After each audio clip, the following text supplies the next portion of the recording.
sonorous as I usually am. Your resonance is a little under. It's a little lacking.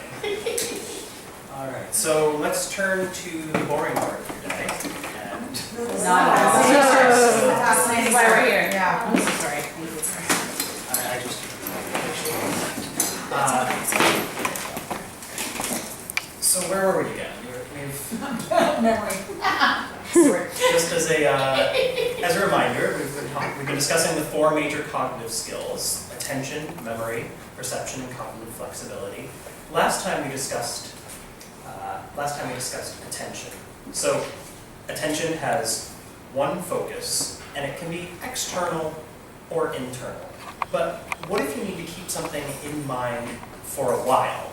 Like, for example, a phone number. You might have to remember the phone number 867-5309 or 555-1234, or something on like 733-6594.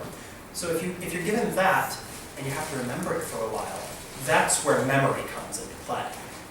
Now, there's two major types of memory that we're going to be discussing here: short-term memory and long-term memory. So, as just an introduction to the difference between the two, short-term memory, which is also in some cases called primary memory, and is highly related to the concept of working memory, which we'll get to in a bit. But this reflects information that is immediately present, right now.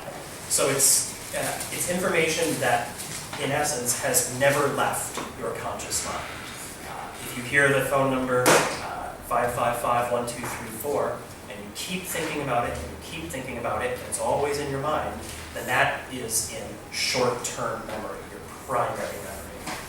And so this is where you actually work with things that you remember. It's where comprehension and mental effort take place. And it typically lasts, when I say short-term memory, I'm talking about a very short time, shorter than most people would assume. We're talking about things that last something like 15 to 20 seconds. After that, if you're not constantly making an effort, a real effort to keep something in your mind, it's not going to be in your short-term memory anymore. So if you do remember it, where does it go? It goes to your long-term memory, which is also in some cases called secondary memory. And this reflects information which is in your memory but has been absent from your consciousness. So it's information that you were at one time aware of, then at another time you weren't aware of it, you're not thinking about it, and then it can come back. If you do end up bringing it back again, it comes back into your short-term memory. So this is just the basic dichotomy that we're talking about. And long-term memory can be stored for quite a while. It can be stored for a couple of minutes, or it can be stored for a couple of days, or for your entire life. Those are all reflective of long-term memory storage. Just because it's called long-term doesn't mean it's going to be there forever. But that's the basic difference. We're talking about information which has never left your consciousness versus information that at one point has left your consciousness and you have to bring back. So I'm going to show you the one technical model I'm going to introduce in this class because it's very interesting. This is what's known as the multi-store model of memory. And you read this kind of like a flow of information. So information can follow the arrows in this diagram. And I show this to show the relationship not only between short-term and long-term memory, but also the effect of attention and how that links up with our concepts of memory. So information comes through the 5 senses here and into your sensory registers. Through attention, you select the one specific piece of information that you want to pay attention to at any given point in time. So attention selects what out of your senses is going to be important. Then this comes into your short-term store, your primary memory. And the information, like a phone number that you need to remember, can stay there. You can use it if you rehearse, something like saying 555-1234, 555-1234, 555-1234. That's a process by which you can keep it in that short-term memory store. But if you don't do anything like rehearse and you don't, and it doesn't end up being relevant to you, you don't store it anymore, then it can be forgotten. Information can just disappear from there, never to be remembered again. However, you can also move it into your long-term memory through a number of processes. We'll talk about how information can get transferred from short-term to long-term memory later. But information can be moved from short-term to the long-term storage.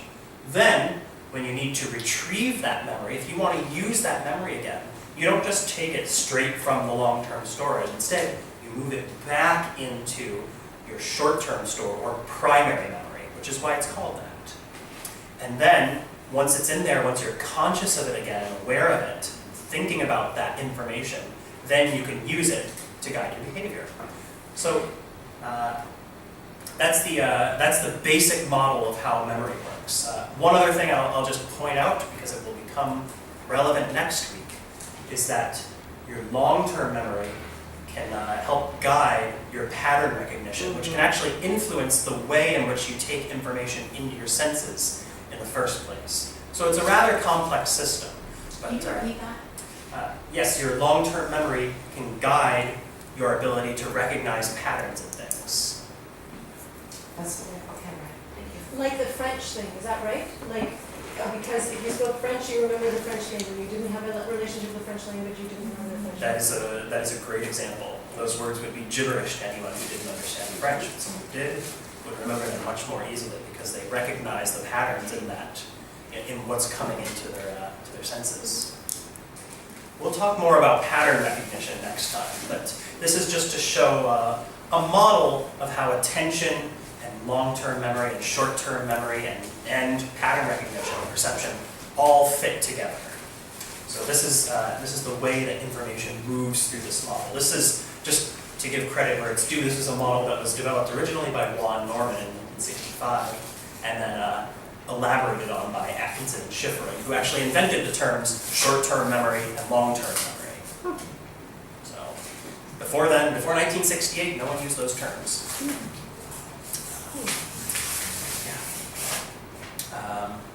Okay, so this model right here is probably the single most complicated thing I'll show you in the course here. But while we're on it, does anyone have any basic questions about how information moves around in this? One thing I do want to say is this model right here is not synonymous with the brain. The brain doesn't have compartments in it like short-term memory or long-term memory or pattern recognition. The brain, this is not a model of where it happens or the parts of the brain that do it. This is a model of how information might be moved around from one thing to another. Just like information on your computer can be stored in lots of different places around there, but it's really about how the computer accesses it and what it does with it. So, And did you say anything about encoding? yeah, so encoding, we'll talk a bit more about what's relevant to encoding later, but this is just the process of moving something from short-term memory and encoding it to be stored in your long-term memory for later retrieval. Yeah. I hope I'm asking this properly. Is there a difference between long-term memories that become almost like common knowledge to you, like that sticky note is blue and there's another one that's purple, versus a long-term memory that's a specific fact? I mean, I know that is a specific fact, but you know what I mean? I might have to think for a second, like maybe a music theory concept that you don't use very often, or Yeah. am I asking? Actually, that's a very good question, very insightful. If you had asked that question about 40, 50 years ago, you would be very famous indeed. Just, Behind. yeah, too late. We'll talk about that later on in the class, but the short answer is yes. Okay. There is a difference between those. So we'll talk about that later on. Right now, we're more concerned with the time frame of memory Okay. and the difference between short and long-term memory, but later on we're going to talk about different types of things that can be remembered. So any other questions about this? Just to summarize one more time, information comes in through the senses, and then Attention selects out what's important. It goes to the short-term memory store where it can either be rehearsed and kept there, or forgotten, or encoded into long-term memory. Information from long-term memory can also be forgotten, but if it's not and you need it again, it can be retrieved back into short-term memory where you work with it, which is another reason why short-term memory is very close to what we'll call working memory. I have a question. Yeah. Okay, so the sensory registers, you have there, an arrow, one for the 5 senses. And, one of the things that was striking me as a public school teacher is how many senses are not used when here kids learn this. Like some of them are not relevant, but also how much music has to offer as far as the senses. But further to that then, if sound gets one arrow, as musicians, we actually probably have many sub-arrows. Yeah. And this is, to expand that point even further, most people who work on the body don't believe that there are just 5 senses anymore. There's things like proprioception, kinesthesia, your ability to sense pain versus heat versus pressure. So those are all really separate types of senses. So yes, the 5 is just as a colloquial way of talking about information from the 5 senses, but that's not really something that's a real sticking point for any scientists anymore. So yeah. Thank you. Okay, so I'll move on if everyone's comfortable with that here. So short-term memory ends up being a really important bottleneck in that system. It receives information from the senses, and it can send information to long-term memory or back to itself, or it can be a place where memory can just get lost. So if you're computer savvy at all, you can think of it as analogous to RAM. If you upgrade the RAM in your computer, you upgrade its ability to do lots of things all at the same time. If you end up having lots of programs open, for example, you want a computer with a lot of RAM.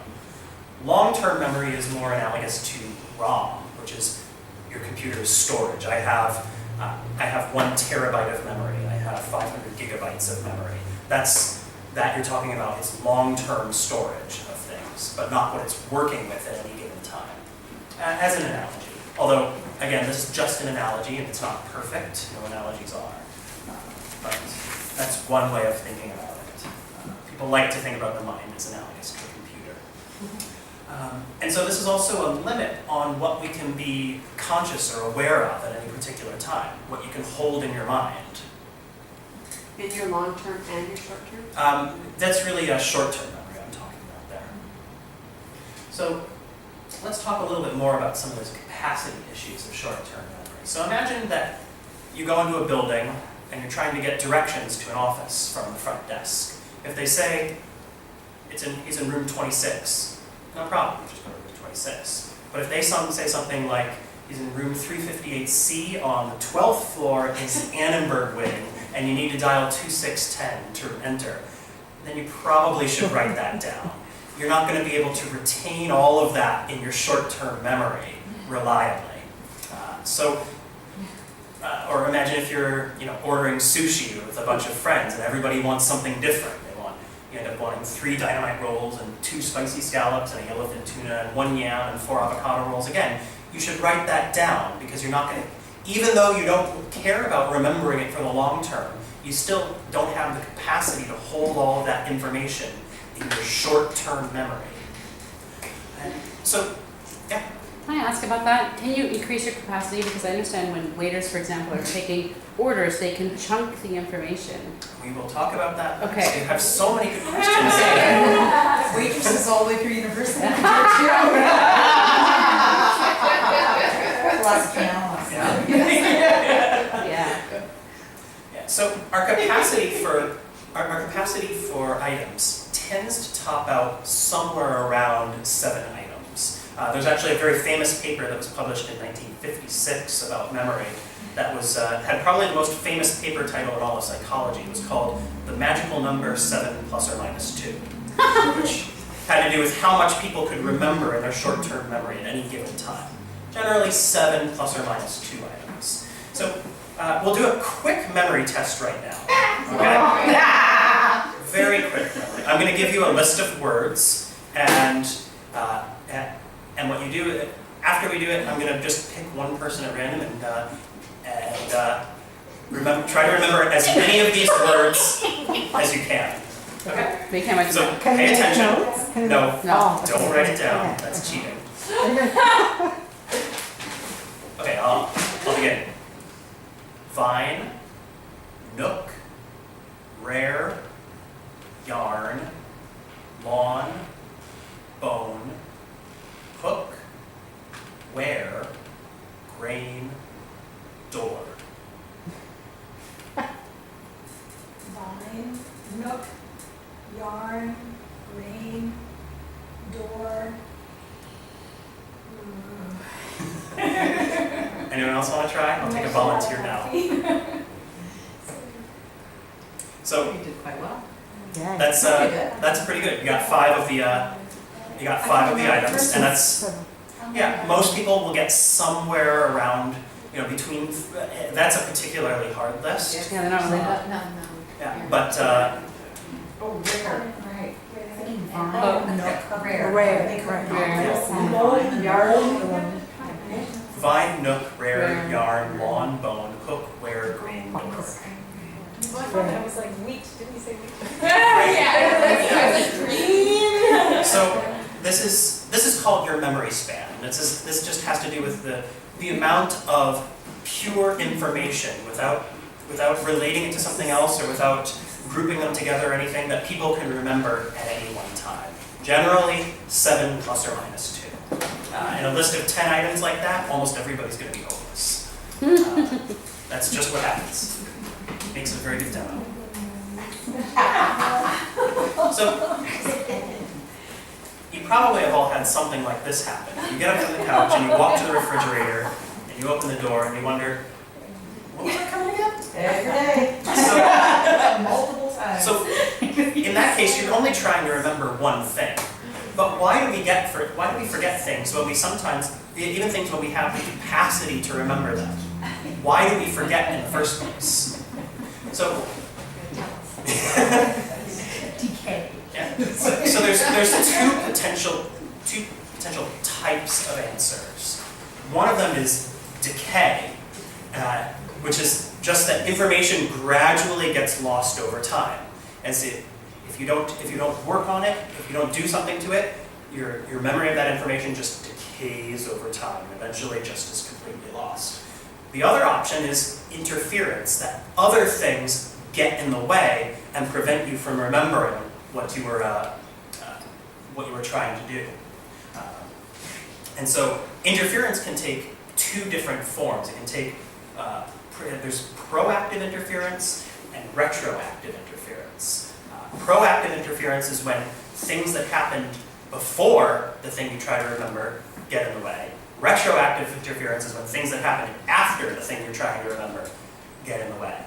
So when you have when you try to remember a list of things like we did there, what you end up finding is what's called a serial position curve, and that simply means that you remember the first things in the list, and you tend to remember the last things in the list. The first things don't have anything before them interfering. The last things don't have anything after them interfering. The things in the middle have both sides interfering, and so you won't remember them as well. It's subject to both proactive and retroactive interference. So both of these types of reasons are thought to affect why we forget, and they can be very useful to take account of in a class setting too. You can think of why you might want to have why sometimes instructions can be forgotten and why they can be retained in certain circumstances. And sometimes it has to do not with their ability to remember them or with how they're presented, but just simply when they're presented and what else is interfering with them. So both of these can come into play. And one thing I should mention here is that forgetting can not only occur from short-term memory, like we've been talking about, but forgetting can occur from long-term memory. There's a number of things that were once in our long-term memory and are now no longer there. We just have no possibility of accessing them. And again, that might happen just because they've been completely lost, or it might happen because other things get in the way of them and we can no longer remember. So both of these can have an effect both on our short and long-term memories. Yeah. Maybe it has something to do with prioritization and concentration. For example, getting to get something from the fridge, it's less important to us than thinking about creative assignment that we have to write, right? So, or putting the keys, like your car keys or something. There are millions of things going on in our heads, so... Certainly, and I think that so a cognitive scientist would say that that is a function of where you're directing your attention. And so if you have less attention to one task than another task, then it's being encoded in even your short-term memory less strongly, and thus it's not as easy to remember. So that even that early down the line, it can affect why you remember. Why is it then when you go back to the room where you thought of getting a thing from the fridge, you remember? Oh, that's Like, that's just weird. I always do that. I always go back to the room where I was, and oh, it comes back to me. It's like you walk into the thought, like it's in the room. That's another excellent question, and we will get to that one later. Again, you were born about 40 years too late. You and I. I wonder what science says about absolutely different abilities for capacity in memory. Because, let's see, some very talented people, they have great capacity, much better than the average ones. Yeah. Well, that's another thing that's of quite a bit of interest. So as it turns out, there's not a lot of variation in capacity in short-term memory outside of certain cases of brain damage or developmental disorders. But in the normal human population, you don't find a very, very wide range of abilities in there. What you do find a range of is abilities in working memory, which we'll touch on a little bit later. But working memory really refers to the ability to keep something in mind while you're working with something else, which is a very important skill, which is a sort of a combination of memory and attention. Is that like multitasking? It's not quite multitasking. What we're talking about here is a type of memory specifically. You're not doing two things at once, but you're holding on to the information for another task in order to do it very soon after. I'll come to some examples later, because again, we're getting a little bit ahead of this, but you guys all have excellent questions and want to know everything about memory all at once. In case we forget. But spacing it out is a great way to remember. I'm not worried about forgetting. Okay, so enough about forgetting. Let's actually talk about remembering something. So, to be remembered, first an item must be encountered and encoded in the mind. Then it needs to be stored in the system for some period of time, even whether it's a short-term or a long-term storage. And then it must be retrieved from the system. Even if it's in there, if you don't retrieve it, there's no way of knowing, of telling whether it's remembered or not, unless you access that memory. So if any of these steps go awry, then the item is not considered to be remembered. What that means is that something can be lost, not just lost to memory, but lost in memory. There can be things which are stored in our minds which we're not able to access at some particular time. And so Basic words. sometimes, yes. A good example of a really powerful example of this is what's known as the tip of the tongue phenomenon, which I'm sure you've all encountered. But it's memory that we're sure is in there, but we can't seem to access when needed. So this is similar to what might happen with a misfiled library book. If there's a library book which is out of there, it's still in the library, but no one's going to be able to find it. So in order to remember things, so say things that might be lost in the tip of the tongue phenomenon, you can aid those by cues. If you give a good cue, then all of a sudden something which was previously not remembered can be remembered.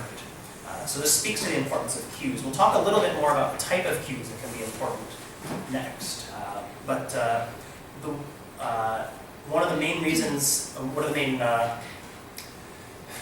things that results from that is that there is a very strong difference in memory and how memory is evaluated when you use tasks that involve recall versus recognition. That's an important distinction to make. It might not be immediately obvious, but recall is essentially free recall. If I ask you to say, what is the name of the street 2 blocks down that way? Sure, or what song would you like to sing now? Yes, and that's another go one. in your little mind and find, Old MacDonald. Yep. Versus playing it on a recorder, I recognize Old MacDonald. Exactly. Mhm. So recognition memory is when you're given one or more potential cues. So the best example of recognition is in a multiple choice test. This is why a multiple choice can be a lot easier than a fill in the blank, because you're given a possible set of answers. So if it's in there, you're going to have a very strong cue in order to recall it. This is outside of trickery in those tests, of course, but just straight up no tricks. Yeah. Does recognition precede recall in terms of like being able to access memory? It doesn't precede recall. These aren't different types of memory. These are different types of tasks that we use to evaluate memory. So you can sometimes if you use a free recall task, something might not be available to memory. But if you switch to a recognition task, then all of a sudden you can provide the cues necessary so that it's no longer lost in memory, but is now available. So again, these are two different tasks that can affect how a student might remember something, and the efficacy of how well they're able to do it. They can be differing in different. You don't always want to use one or the other. One's not better; they're just different. So are you saying that there's no developmental difference in what's possible for a given student? It's just an individual difference in what's available or not, which I guess would have to do with other things that are just state of mind. I'm thinking similar to what you were saying, Tressa, of like what is your favorite animal, or what animal would you like to choose versus is your favorite animal a kitty? Well, it's interesting because in my practice I would say, what's your favorite animal? And then observe the cues that I'm being given. And if it seems to be stressful, then I would begin to suggest. So I would start with recall, but it seems like recognition is in fact easier for that age group and is a less pressure situation. Recall sometimes causes kids to shut down interaction due to a sense of pressure. It is definitely, it's a harder task for everyone. Now there can be reasons why you don't want to use recognition.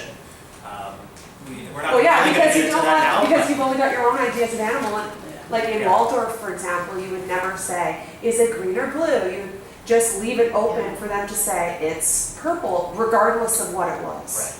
Right. Different approaches. But there can be strong influences from those as well. So, yeah. Okay, so let's talk. This is probably going to be everyone's favorite slide here, but let's talk about different strategies that we can use to increase people's ability to retain information. Something that might be relevant to teachers. Just a thought. So there's a number of different strategies that we can use. One of the most powerful strategies is known as chunking, which you mentioned before. Chunking is the ability to find relevant connections between things that are that make them into recognizable units. So this is actually, if you ever talk about people who are very good at, say, remembering restaurant orders, or remembering even random digits of numbers or random things, oftentimes one of the strategies they will use is chunking. They will try and group, say, if you're given a list of 9 numbers, 9 digits, it's easier to remember them as 3 groups of 3-digit numbers than as 4 and 5. or 4 and 5 sometimes, versus individual items Or with their no relationships. relation to each other. Their relationships to each other. Yeah, and so finding those relationships. So if I gave you a list of letters like G, K, C, B, D, F, Q, R, T, P, that would be hard. If I give you a list of letters like F, B, I, R, C, M, C, I, A, you can probably remember those 9 letters very easily because you can very effectively chunk them into groups. So that's a strategy that you can use. But you did a double chunk. Sorry? You just did a double chunk. You used acronyms and you only used groups of 3. So that would be considered just one unit of chunking because you're grouping them into the individual units. But it's not, honestly, there's lots of different strategies that can go into it, and there's probably other strategies besides chunking that we can. Okay, so just Yeah. to differentiate, if the chunk was WYZ, STU, CBA, is that easier because, or is that, what's the chunking?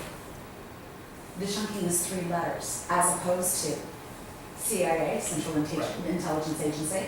So what I'm saying is, does anybody else, like I'm just, my question is, I'm confused because when you use the groups of 3, So you did a double chunk. You used an acronym, they were all acronyms, and they all had 3 letters. So that's my, I'm confused. So it's just one level of chunking, although I don't think people really talk so much about double chunking. In that case, what I'm also using is Association from your long-term memory. Exactly. Those acronyms Yeah. of association. yes. So you've already got those, it's like That's your, what- that's it's the like your double W, X, Y, S, T, U, So C, that's- A. You're already like, Exactly. it's already in your mind. All I need was 3 letters. Some of them were in order.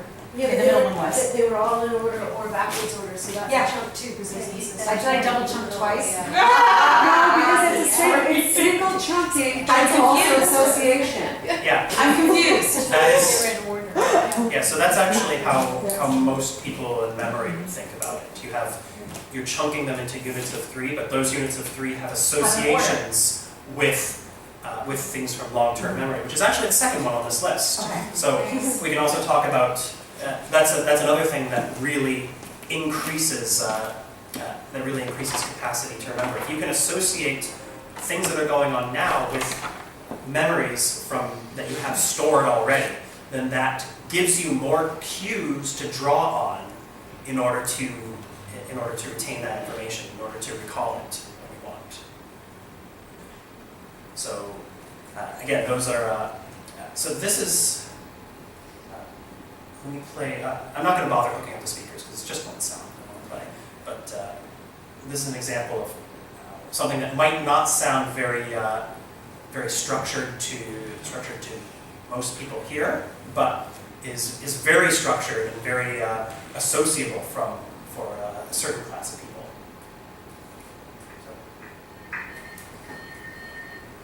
Oh, yeah, Morse code. Morse code.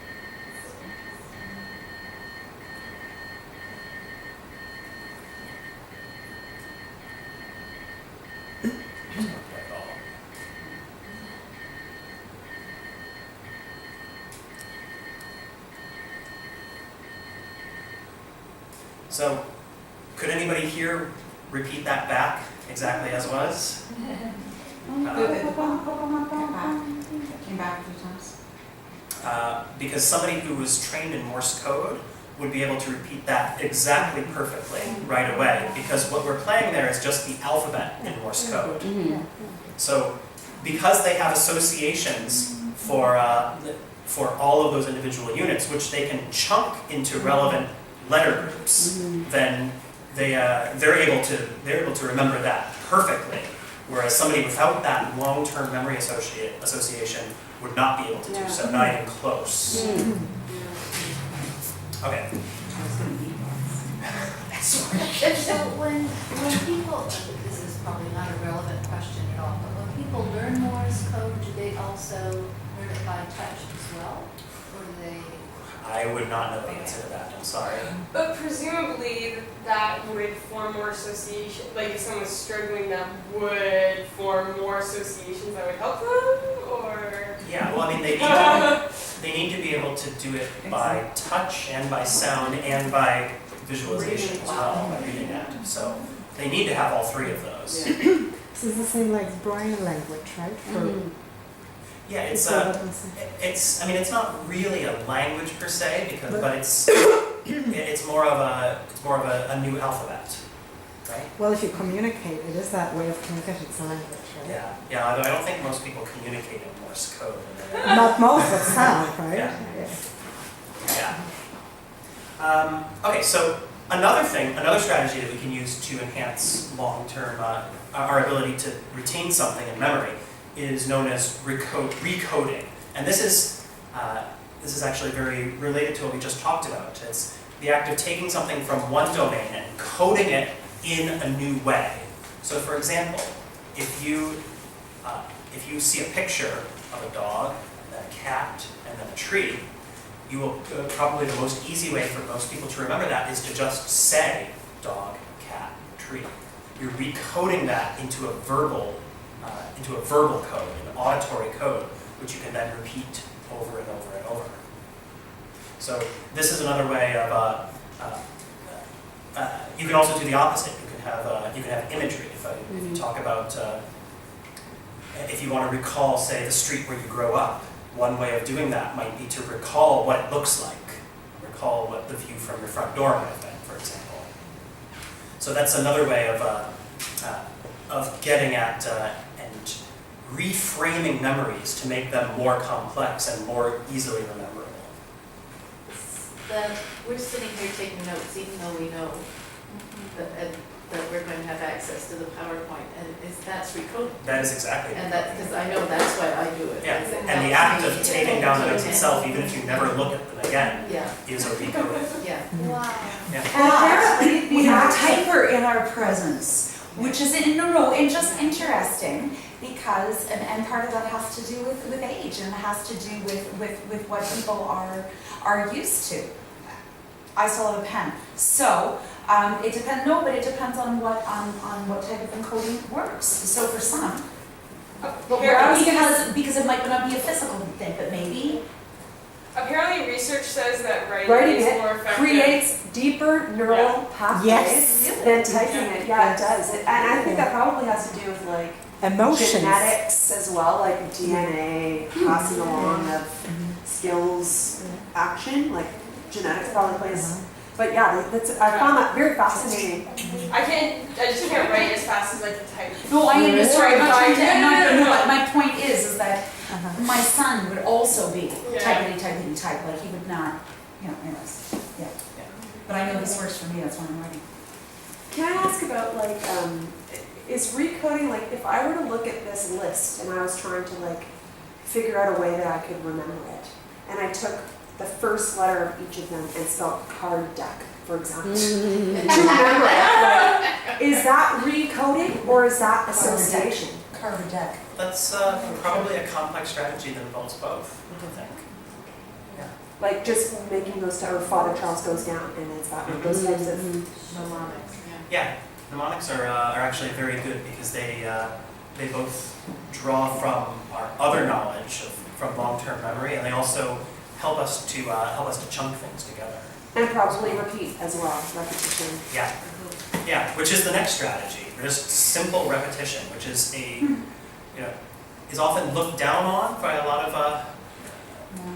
people, but it's a very effective way of remembering something. Just doing the exact same thing again is very effective. So Especially for instruments. Just like, yeah, I mean there's sort of in French the word for rehearsal is repetition. Répète. So there's a good reason for that. And isn't it like extra important in early years as well? To sort of make this. I think it's important at any time, honestly. But yes, it's an effective strategy for all ages.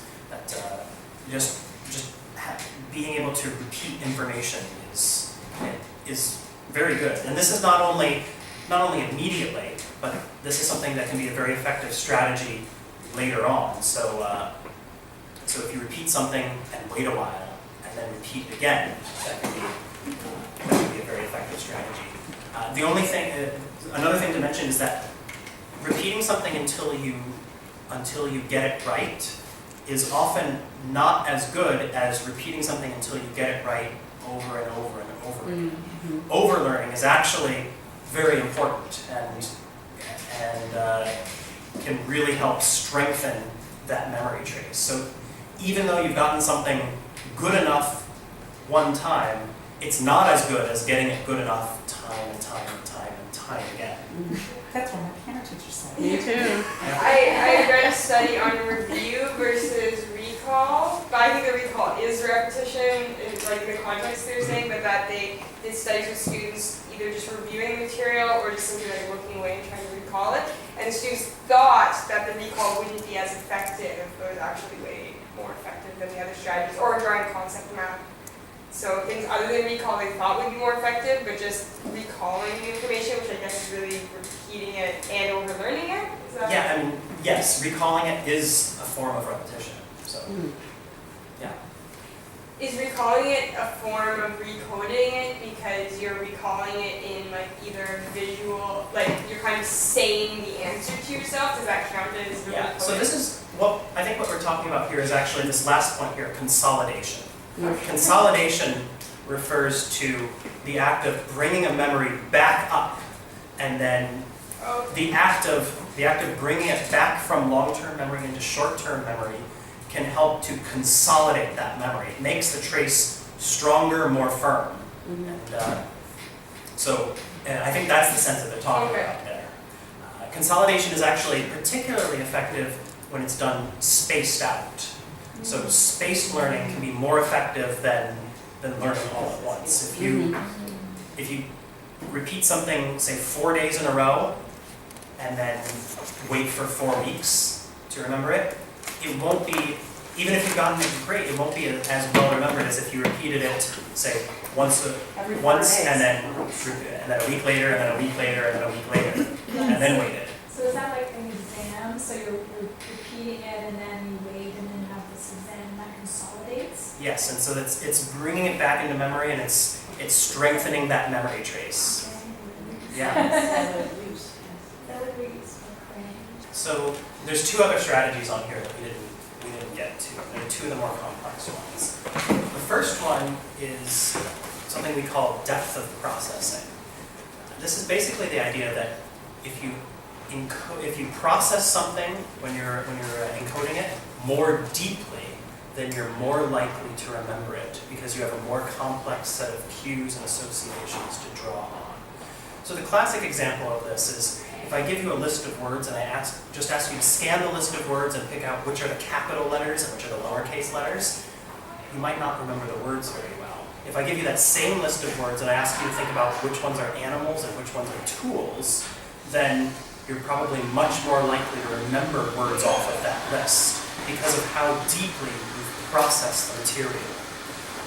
So this doesn't just have to go with things like looking at it versus categorizing animals versus tools. This can apply to even deeper and deeper strategies. And this is something that most teachers inherently know. If you get kids to focus not just on the material, but what it really means and how it connects to other things, then you can promote a greater depth of processing and make retention more likely. So that's the depth of processing. And then finally, there's one other neat fact which was alluded to earlier on, but this is what's called the encoding specificity principle. And this is the idea that information is encoded not just by what it is, but by where it is and how it was learned. So if you ask people to remember something in one room, and then you ask them to recall that information later, if they're in the same room where they learned it, they will actually be better at remembering than if they didn't. So this is why if you all had, in university, they often have things where you'll take your final in a completely different room at a completely different time, which is just terrible for this encoding specificity principle. Because all of those complex cues that, you might remember something about, looking at the clock while you were learning something, or about being in a specific seat while you were learning something. These are all cues that can help us remember. Or typing your notes and then having to write them at an exam. I wonder if that's a type of encoding specificity. That probably is. There was one experiment that was done with scuba divers where they had to remember information either while they were underwater or above water. And information they learned while they were underwater was better remembered when they were underwater. And information above water was better remembered while they were above water. There's actually one of my favorite psych studies, which was doing the same thing except with people when they were drunk and sober.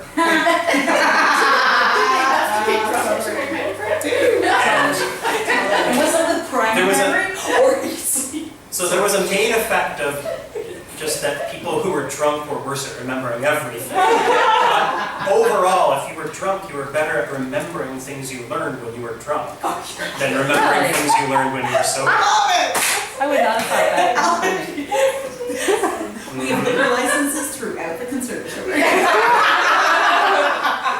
But you would have different associations when you're drunk, right? Yours like much sillier associations, surely. So. And these types of things carry over to emotional processing as well. If you're in the same emotional state when you learn something, you'll be much better able to recall it. I mean, you can, if you're anxious about something else, you're probably much more likely to remember some other situation that makes you anxious at that time, just because you have those emotional cues available to you. So these cues don't just have to do with physical things or connections to the material itself. They have to do with your own mental state and your well-being and even your emotions as well. These are all, anything can be a cue to memory.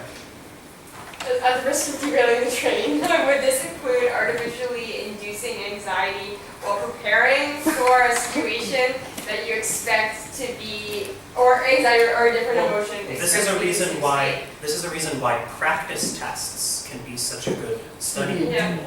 Like going and taking a practice SAT, for example, can really help you learn that information there in the context and become more familiar with working in that context. We're practice performances too. Yeah. We do Exactly. smaller concerts to get over the fear for the big concert. Yeah. But what I mean is, if I was studying and I expected to be uncomfortable and stressed out in the exam, and so I studied with having to pee and my feet in ice water and making myself cold or something, would No, I'm serious. I know, because it's like, would it help ensure, because I know that stress negatively affects overall your cognition, so I'm wondering. That's the, Or conversely, teach yourself to be calm. Yeah, so that because when you go in, you can calm yourself down. Yeah. Might be better. I can't say I recommend it. Just wondering. Although there's probably some minor effect of that might creep in, but probably not enough to countermand the global effect of Stress. learning under such Only stress. for lie detector tests. Lie detector tests, that would work. That'd be a good idea. Okay. Practice the pace. But Thank you for indulging me. It was a serious question. You're off the hook. If I may add to that, just common sense, and in some cases, I know it's used, but let's say for pianists, you have to learn how to perform brilliantly during difficult passages. So extend it to more octaves, and then when you play the exact amount that you have to, it will be easier, so it will be better. Yes. So make it more and more. But I prefer learning not in a stressful situation. Yeah. Just, elevating unnecessary stress. And in most cases, it helps a lot. If learning is comfortable and everything is comfortable, you are in better position to remember. inaccessible. And I know it sounds like kind of a silly question, but I was sort of serious because sometimes you know that you'll be facing conditions that might be uncomfortable. Like I've had gigs where I've had to play piano outside and it's fall and it's really cold and it's like actually physically uncomfortable. So I was kind of serious about whether That could be practicing worthwhile practice. Yeah. negative that's- or stressful situations Yeah. or whether it would be counteracted. Yeah. Yeah. So overall, yes, I mean, there is an effect of that. But the broader point is that it can be, anything can really act as a cue. Okay. And so, if you really want to ensure that you'll remember something, the best way to do it is to practice it in a situation like where you'll be. So, I mean, for a test, I wouldn't recommend, making yourself uncomfortable in other ways, but it might be worthwhile if you can get into the room, for example, Yeah. and do a timed study. That might be an actual useful way Yeah. of helping to remember that. Okay. So I'll close this off by doing one last quick memory test here. So who remembers the phone numbers that I mentioned in the beginning? I know part of it. Yeah. Well, there was, the bottom one had like a 733, and the middle one had a 555, the middle one had an 867. So anyone remember the whole phone number there? Oh, well, the Five, five, five, five, five, five, 1, 2, 3, 4. 1, 2, 3, 4, yeah. Yeah, that one was. Anyone remember any of the other phone numbers? We'll be asked to remember. No, I No, won't. Yeah. but I have a visual memory, so I have a picture of that slide, so I can read Yeah, 555, 733. I can't see the rest of the numbers, but there was a time I can remember license plates. I have a friend who remembers every number she ever sees or hears. So she knows everyone's birthday, everyone's phone number, any number, like it just has to pass by her. Is it Janet Astington? For life. Yeah. I So someone don't with that- write down bin numbers or bulk numbers, I can remember them. I think I get 3 or 4 of them. So among those numbers, the three numbers were 8675309, 8675309. is typically easier for some people to remember because they have an association with a long-term memory. That's one reason why that number is easier to remember. A number like 5551234 is easy to remember because you can chunk that very easily. Whereas a number like you did an impressive job remembering the 733, the last bits of it were 6594. That's an easily forgettable number because that doesn't have any of these cues that go with it. They really don't, you weren't able to chunk it very effectively, you're not able to you don't have any real associations with that, it's not easy to recode, or we didn't really repeat it very much, so. And we also weren't told that we needed to remember it. No. So is that a retention strategy, like awareness that you need to retain something? Is that? Awareness of that is definitely helpful. That can focus you and often can help you to consciously use some of these memory strategies. It's something we've eschewed in this particular instance, but yeah. Although it's not necessary for memory. So that awareness could influence depth of processing of, you're like, oh my gosh, I need to remember this, I better Yes. take a second to Exactly. think about it because geez. Yeah, I mean, the simplest thing it's likely to do is cause you, if I told you you need to remember those, you probably would have repeated them to yourself. Yes. You know? So you'd be able to engage some of those strategies. Okay, so that's retention strategies there. A long slide, but one that I hope is useful to think about. Can I ask also about putting things on your fingers or knots on a rope, those ones that we were Yeah, so all that's told to recoding it into Okay, a so it's a sort of a kinesthetic. yeah, into a kinesthetic way. Yeah, and there's also the like the peg word mnemonic is one that some people use. Or, and it's also something that so it recodes it and it gives you. I mean, you're also repeating it when you do that. You're also forming associations just between that and physical space. So. Yeah. Okay, so let's talk a little bit about one last topic related to memory, these types of memories, which is something I've alluded to but haven't really gone into, which is working memory. Working memory is, in essence, a special instance of short-term memory which is in combination with attention. And it refers to our ability to hold on to relevant information while working with other information. So if I give you a math problem to do, something like 5 plus 7 times 2 divided by 6 plus 3 times 4, if you want to actually solve that problem, go ahead and try and solve it right now, and you'll feel yourself holding on to some parts while working with others.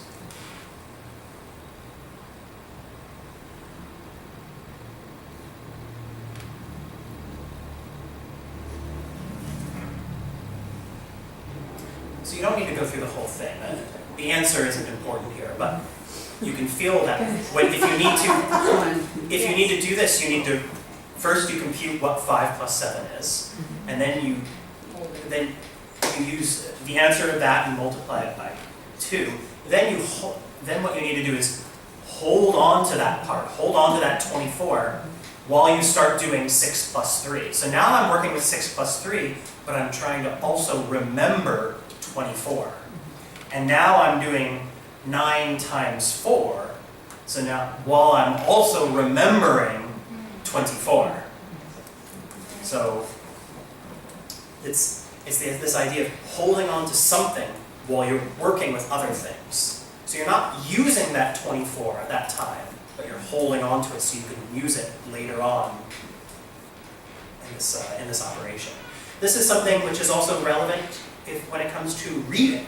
So when you're reading a longer text, sometimes you need to remember other parts of the text while you're reading the next part. And if you want to form associations between what happened before and what happened later, then you need to hold on to that information while you're not using it at that time, but keeping it in your short-term memory. Do you have any juicy information about the ages that this develops or expands or? Well, working memory, which is people have tried to define the span of this, and typically the span is a lot smaller than pure short-term memory. What you find is for adults, you get a span somewhere around, I'm going to go out on a limb and say around 4. Think like 3 to 5 items that you can hold on to at any one time while you're doing other things. You can also do this if I ask you to, say I ask you to say, I'll give you a list of words like, let's go with cat, tape, chair. Now start at 100 and count backwards by 3s. And now if you have to remember those words again, you can feel that you have to hold on to those words. If I gave you a list of 5 words, that would be a lot more difficult right there. It's like remembering a phone number while you're trying to conclude the conversation. Exactly. I mean, that's a very good example of where working memory can come in. Or giving instructions as a teacher, where you say, everybody in a moment, we're going to get into groups of 4, and in your groups of 4 you're going to do this, and you're going to do this, but at the end you're going to do this. And okay, go. What were we supposed to do again? Yeah, if you give complex directions like that, they definitely involve working memory. So we have to be aware of that. So to talk about development, this is something which is, you always have some amount of working memory, but the working memory span might just be one thing. I can only hold on to one thing at a time. It's typically, if you met, it's really dependent on what you're trying to do. So it's not the case that you can say as easily as short-term memory, my span is this many items, because it's really dependent on what your task is in this case. So when it comes to assigning a span for younger kids, you really run into troubles. Think somewhere around 1 to 2 for very young kids, and increasing only by the time you get to like 7 or 8 or so. This is a very complex ability. I was thinking specifically of working one-on-one with a piano student, and sometimes she'll remember certain things really well, like, oh, you promised I could play that song after, but then other times when I try to do something creative, she can't remember the premise of the creative activity, and so it ends up in a weird little corner that's not related to the original goal. Yeah, that's a great idea. Just trying to remember the premise of a creative activity is something that, you know, does require working memory and can be challenging for younger kids because they have to hold on to that while they're doing something else. I guess it would be easier to hold on to it if you attached more value to what you were holding on to. For example, if you really love playing Frozen, then you're going to remember it while you're doing your scales because it's what you live for at piano. But if your teacher tells you something that you don't care about, you're less likely to prioritize it and put it in that And working then you'll let memory. it go. Then Oh, you'll let well it go. done. Very good. Very good. Well done. Other comments? Now I just need to comment on, for example, how many. For example, in grade 1, if you cannot remember, when you finish with your picture, come to me, I'll mount it, put it in your cubby, and then line up at the door. You know, that's 3. They're lost. It's just life-saving skills if they cannot remember 3, for example. They're just lost. Right, which is why for complex sets of directions, it can be really helpful to have some other cue, to write them down or to say them again when it comes up. But they these can't, are- right? But they can't because they're only 6, right? Yeah. Are babies using working memory when they get, like you da-da-da-da-da-da, yay, and you do it again, da-da-da-da-da-da, yay, and they start to play with that, and they just like, you need to do that over and over again. We know we can play things a million times with a baby. Is that working memory, or is I that? don't know if I would call that working memory per Okay. se, because they don't need to focus on anything else. But they start to anticipate, they get, like they. Well, that would just be straight up memory. Okay. And in some cases, implicit memory, which is more towards pattern recognition. Gotcha. Could you say that again? Implicit memory. Implicit memory And which is something that- definition? Pattern recognition. and pattern recognition. Do we have time to just talk about one example? Sure. Just in my practice, I encountered a difficulty. I had a boy, he was 17, he was very talented pianist, but I knew that he was a special child. He didn't go to school from grade 2 or 3. He never took any exams, he never did anything like that. And actually, I was preparing him for RCM theory test. He was very good with ear training. We invented many creative ways and musical dictation, anything. What I thought would be very easy turned out to be extremely difficult. Musical terms. Actually, I asked him to take, let's say, 1 page, just learn it, so I would give him a test. I thought it would be just, formality, because it's easy and no special musical skills are needed for that. I asked him, to keep you organized and help you, maybe your mother can just check what you learned, or just use cards. Just week after week, he couldn't do it. And then I realized this is a problem. And I have to solve this problem for him. I started thinking. And actually, we did brilliantly, but it took me lots of work. I decided to firstly alleviate the anxiety that I observed is associated with this task.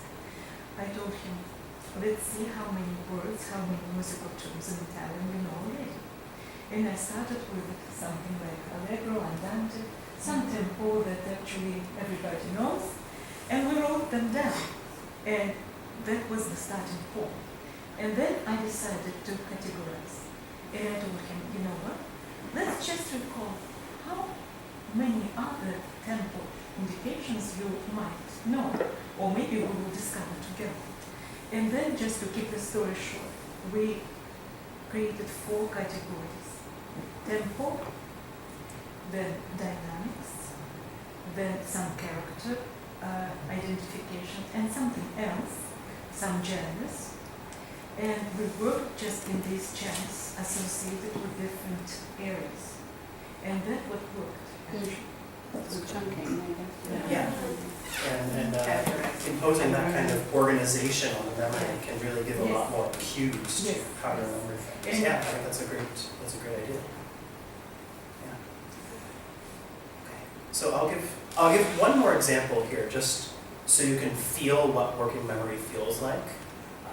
I'm going to give you I'm going to give you a list of 5 words, and you just need to repeat them back to me in reverse order.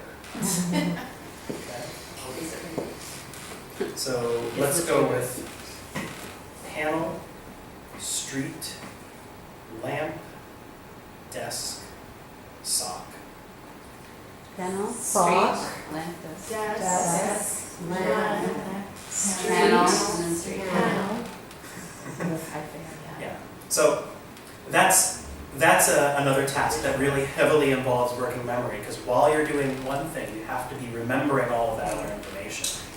Except for when somebody else speaks it out loud Yeah. and it's incorrect, you're gone. Yes. Well, again, not the most optimal testing Yeah, situation. yeah, but I decided to give you all a chance to respond with that. Okay, so let's move on to a question from a lot earlier. And let's talk about no longer how long you're remembering things for, or remembering or forgetting, but let's talk about what you're remembering. Scientists have discovered that there is evidence for separable memory systems. And the 3 memory systems that are most important for people are episodic memory, semantic memory, and procedural memory. So episodic memory refers to memory of specific events or objects. Semantic memory refers to our memory of general knowledge type of things. And procedural memory is talking about our memory of how to do something. So these is essentially, it's remembering versus knowing versus doing. So let's talk a little bit more about. Could you just wait? Sorry? Could you just wait? Yeah, there's more information on each of the next pages here. So When you said one was doing, what was the other? remembering, knowing, and doing. In that order. So let's talk a little bit about episodic memory. Episodic memory is actually most of the memory tests that we've been doing today have relied on episodic memory. These are memories of things that you have personally experienced, things that happened at a particular time and happened in a particular place. So these include things like remembering a phone number. You learned that phone number at a particular time. If you're trying to recall it to dial later, and you remember that phone number in a particular place, and so there was some specific person who told you that phone number. Remembering what you had for dinner that occurred at a particular time, at a particular place. It's something you experienced. It's a fact about. It's a fact that a particular thing that you had experienced. It's an episode in your life. So it's episodic memory. Sorry, I just want to give this example because it was very interesting. My father, who is 85, just moved to Toronto, and last Tuesday, we went to the UPS store together because I had to ship something. And as I'm writing down my address, I started to write the address from my childhood. The house that I was with was that I grew up in. Yeah. I know it's just, and I'm like, this is like 20 years later. It's like, anyways, it was very neat. But I just thought it was very cool. Yeah. It was personally and spatially, well, temporary, but Yeah. 25 years from now. Although I bet Isn't you it weird? there was a big influence of your semantic memory as well. Okay. So semantic memory refers to our knowledge of words and concepts, things that we just know. So things like the properties of items, the sun is yellow. That's not something you learned at a particular time. It's not something you associate with a particular place. It's just something you know, or what the word very means. It's something you just know. You don't associate that with a particular instance of it, or how many meters are in a kilometer. So this also talks about things like connections between concepts. We use our semantic memory. If I ask you, do birds have skin? This is something, even though you never learned that at any particular time, you can probably answer that question. This ends up being, so this type of memory is harder for computers to do than people. Computers are very good at remembering specific instances. They can encode things that they encounter. That's not a problem. this kind of general world knowledge is something that's hard for computers. That's something people are good at, but computers are not good at. There's also evidence that this type of memory might be easier for children than episodic memory.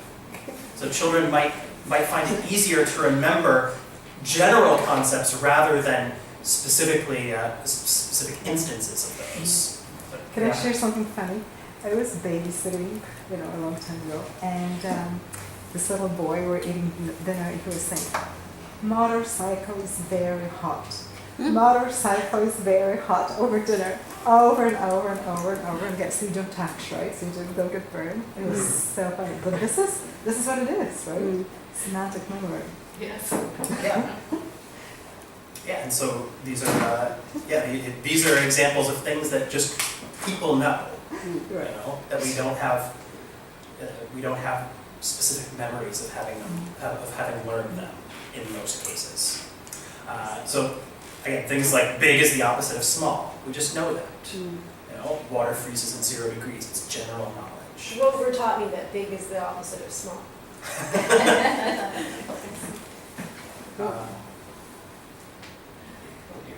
There we go. Can I ask a question about that? Sure. Semantic memory in early childhood doesn't necessarily have to be factually correct. No, it doesn't. So the It doesn't have to concept be an could be adulthood either. the concept could be completely erroneous, but they made that concept reality in their own minds. Everybody knows My that the friend sun goes Fred, around the right earth, right? Sure, or whatever it Yeah. is. Yeah, okay. Yeah. For Okay. example, if you ask them, "What did you have for lunch?" and they cannot recall it in their episodic memory, they just say macaroni because that's usually what they have for lunch. Exactly. That's the concept of lunch. It's like pull it from Or the that's what they wanted. yeah. That's what they wanted. Yeah. That's right. And then finally, there's procedural memory, which is something that will probably be very familiar to most musicians and artists here. This is tacit knowledge that we don't know that we know, but we just know how to do something. And this is the type of knowledge that underlies skilled performance, our ability to actually do something. And this can be automatic. It's things like riding a bike or driving a car, or maybe singing a melody, singing how to draw something. These are how to write letters. These are things we know how to do.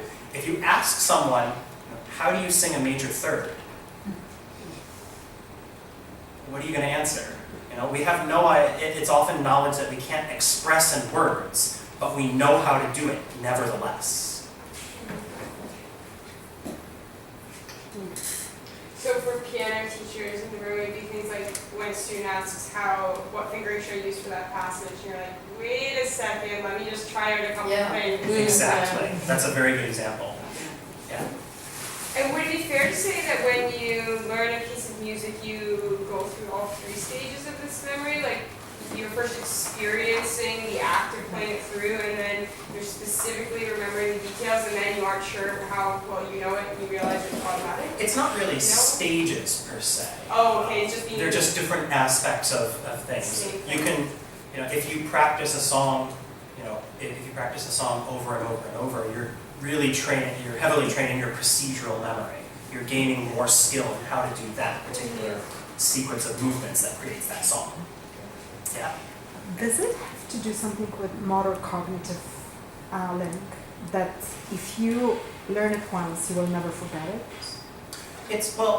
Most procedural memories aren't really learn it once and never forget it. Most of them need to be practiced. I'm sure you can all think of songs that you used to know how to play that you no longer can. Okay. Yeah, but But this is a cognitive motor link. Yeah. Yes, the general point is very true.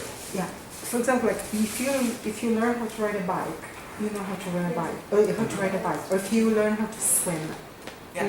you always know how to.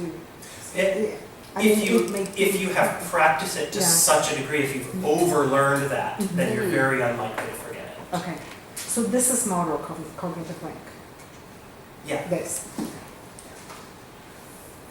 But if you had to describe why you remember riding a bike and you really went back to that place, you could. You probably, some people might have an episodic memory of the time they learned to ride a bike. But it's not necessary. Even if you forget that memory, you still know how to ride the bike.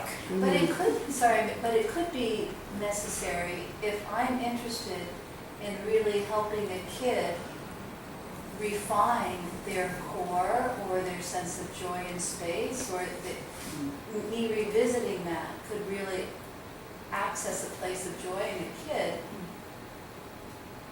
rather than prevent an anxious state in riding a bike. Sure. And yeah. it wouldn't I be think that's- magical, it would be physical, and gross motor relates to fine motor, core relates to machinery. It could be many things that the calling of the physical body actually is doing. Yeah. I mean, this is just talking about the memory of how to do it itself, but yeah, it can elicit a whole complex chain of other thoughts and emotions, of course. I think we've all experienced that. Thank you for indulging me. It's important to teach. So Yeah. to give an idea about how all these relate, imagine hearing the song Stairway to Heaven. So you might Memories. you might remember that this song is by Led Zeppelin. You know, that would be an example of semantic memory. You don't know when you learned that, but that's something you just know. You might remember dancing to it at a high school dance, and you having a specific episodic memory of that song, one that's temporally and spatially located. You might remember how to sing the notes in that song, or how to play it on the guitar. That would be a procedural memory of that song.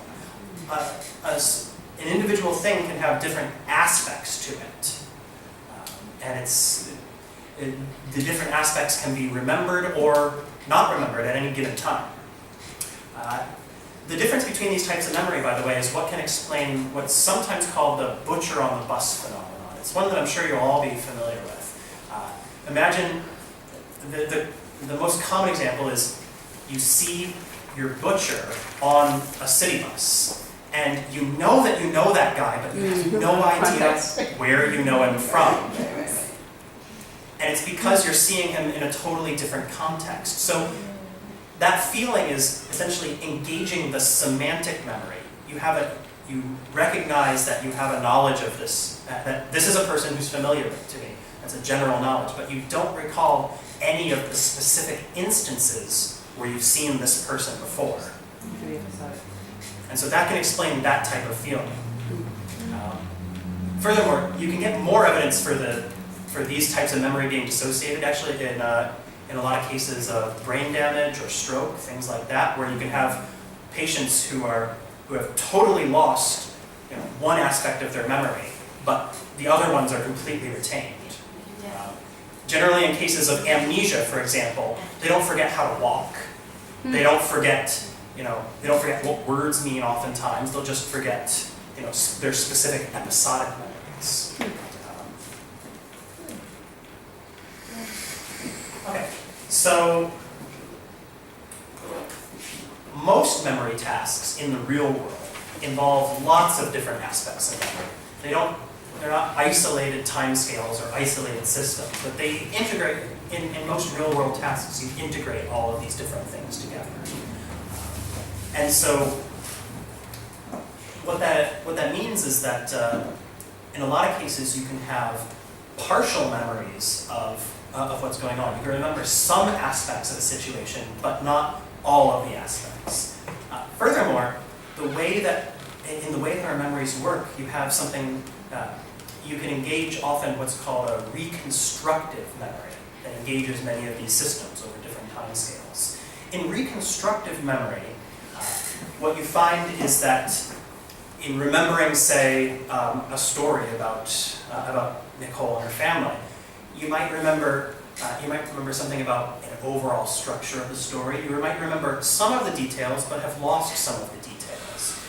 You might change the style of narrative somewhat, and you might try to fit it more into what we call a schema, a way of organizing our memories and thoughts. that fits with what we already know. So that's applying context to memories in order to help create associations and cues to help remember them, both in short-term and long-term memory, accessing that general knowledge and specific knowledge of specific events, bringing those all together to form a complex memory representation.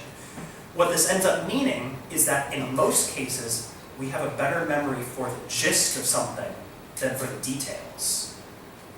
It's very easy to remember that, Nicole's story was about going to a town north of Montreal, happened in the winter. We remember the general parts of it, but if you ask for the details, or even harder, a word-by-word reconstruction, that would be very difficult because it ends up being more taxing on memory, and we don't have all of that complex knowledge to bring to it.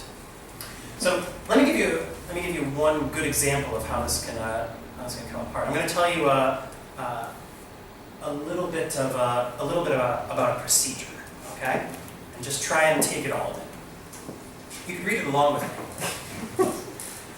The procedure is actually quite simple. First, you arrange things into different groups. Of course, one pile may be sufficient depending on how much there is to do. If you have to go somewhere else due to lack of facilities, that is the next step. Otherwise, you are pretty well set. It is important not to overdo things. That is, it is better to do too few things at once than too many. In the short run, this may not seem important, but complications can easily arise. A mistake can be expensive as well. At first, the whole procedure will seem complicated. Soon, however, it will become just another facet of life. It is difficult to foresee any end to the necessity for this task in the immediate future, but then one can never tell. After the procedure is completed, one arranges the materials into different groups again. They can then be put in their appropriate places. Eventually, they will be used once more, and the whole cycle will then have to be repeated. However, that is part of life. Doing the laundry. Very good. Very.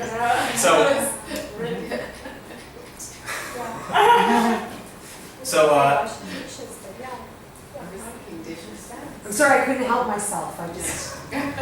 You did ruin it a bit. I'm But, sorry. I'm very sorry.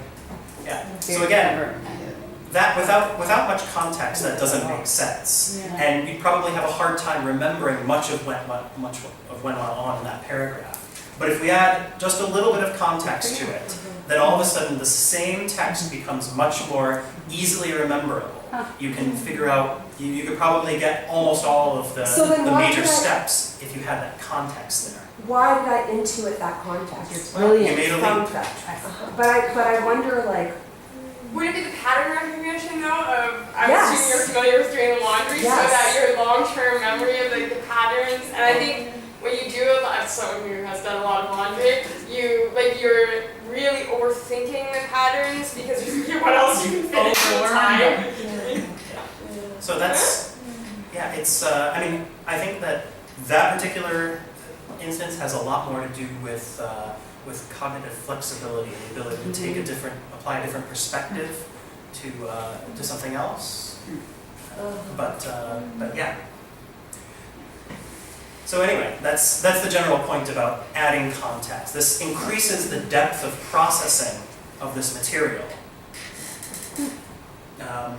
So let me give you another example, somewhat similar here. This is a story called Gerald Martin's Seizure of Power.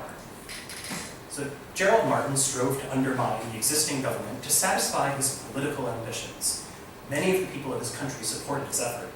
Current political problems made it very easy for Martin to take over. Certain groups remained loyal to the old government and caused Martin trouble. He confronted these groups directly and so silenced them. He became a ruthless, uncontrollable dictator. The ultimate effect of his rule was the downfall of his country.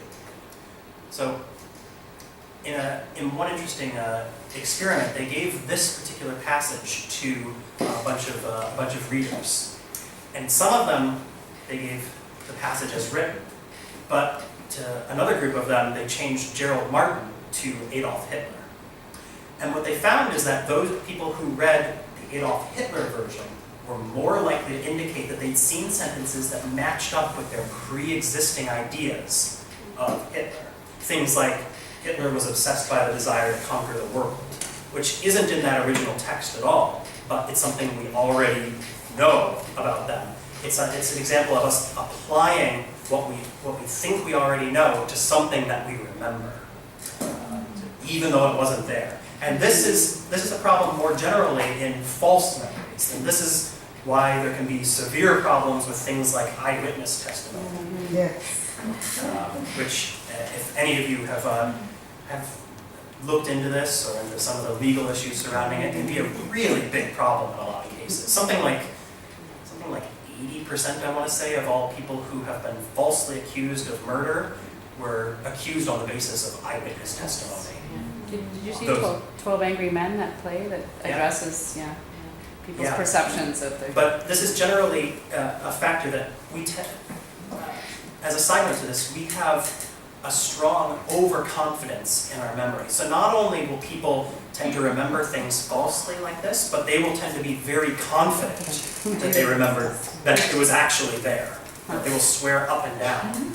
So memory is not, this is all to say that memory is not perfect. It's really adaptable to lots of different situations. So if you want, I can go into one more example, but I think this might be a good time to Both for wrap our it up. brains